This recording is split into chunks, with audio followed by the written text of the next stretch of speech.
বন্ধুরা, যখন আইবিপিএস পিও 2026 পরীক্ষার নোটিফিকেশন রিলিজ করা হয় তখন টোটাল 6715 ভ্যাকেন্সিজ আমরা দেখতে পাই, অর্থাৎ 6715খানা ভ্যাকেন্সি অল ইন্ডিয়া লেভেল থেকে দেখতে পাওয়া যায়।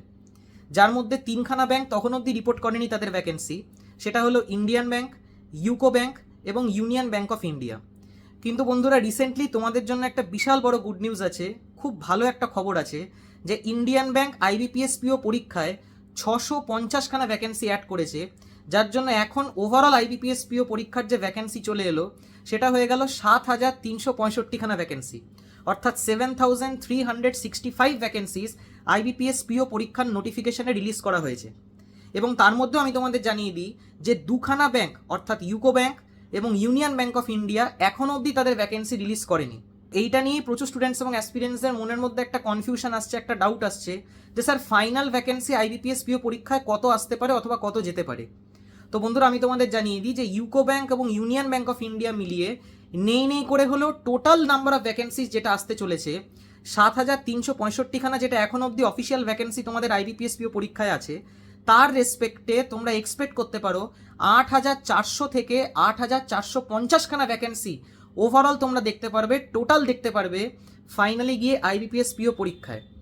তো ন্যাচারালি বুঝতেই পারছো হিউজ নাম্বার অফ ভ্যাকেন্সিস এবার রিপোর্ট করা হয়েছে আইবিপিএস পিওর পরীক্ষায়, এবং এইটা তোমাদের জন্য একটা গোল্ডেন অপরচুনিটি যে আইবিপিএস পিও পরীক্ষায় এবার খুব ভালো করে পারফর্ম করো।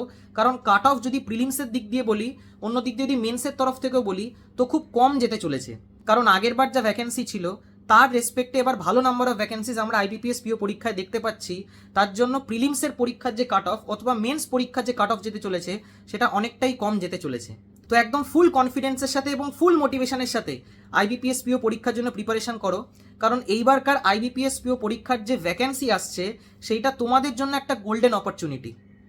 কারণ আগের বার যা ভ্যাকেন্সি ছিল অথবা তার আগের বার যে ভ্যাকেন্সি ছিল তার রেসপেক্টে এবার আইবিপিএস পিওর ভ্যাকেন্সি বেশ অনেকটাই বাড়বে এবং অনেকটাই তোমরা দেখতে পারবে ফাইনাল ভ্যাকেন্সির কথা যদি বলি, তো সেই অনুযায়ী কাট অফও কম যাবে। তো তোমাদের জন্য এটা একটা গোল্ডেন অপরচুনিটি খুব ভালোভাবে প্রিপারেশন করার।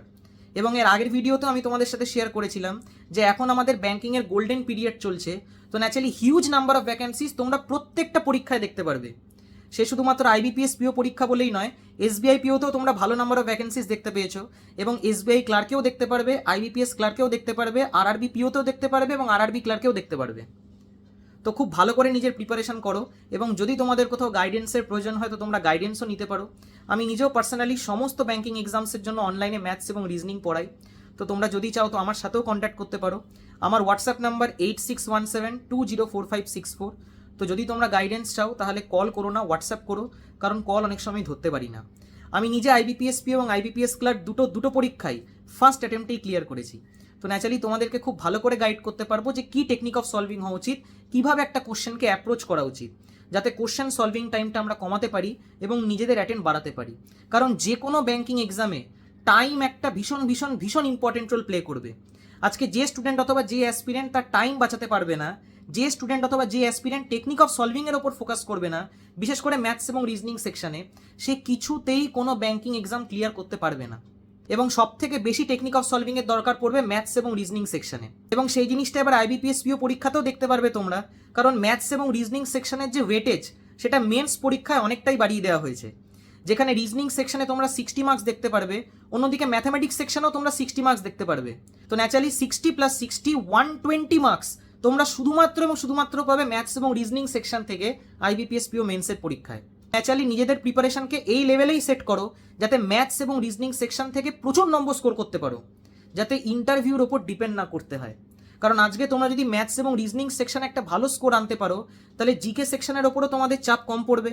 কারণ জিকে আমাদের ব্যাংকিং এক্সামে ভীষণ আনপ্রেডিক্টেবল হয়, বলা যায় না কোন পোর্শন থেকে কোন মাস থেকে জিকে তারা জিজ্ঞেস করবে অথবা কারেন্ট অ্যাফেয়ার্স তারা জিজ্ঞেস করবে।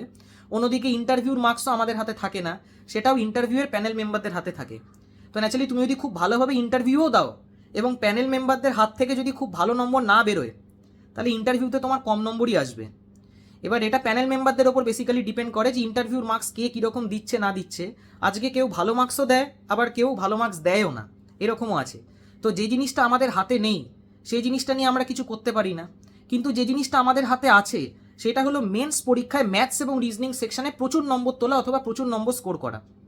এবং বন্ধুরা চেষ্টা করো তার কাছ থেকেই গাইডেন্স নেওয়ার যে অলরেডি এই ফিল্ডে সিলেক্টেড, যাতে তার টেকনিক অফ সলভিং, তার মেথড অফ সলভিং, তার ডাউট ক্লিয়ারিং প্রসেস খুব ভালো করে শিখতে পারো এবং সেই জিনিসগুলোকে পরীক্ষায় অ্যাপ্লাই করতে পারো। বাকি আশা করি তোমাদের এই ভিডিওটা দিয়ে কিছুটা হেল্প করতে পারলাম। ভিডিওটা যদি তোমাদের ভালো লেগে থাকে তাহলে অবশ্যই লাইক এবং বন্ধুদের সাথে শেয়ার করো। Thank you.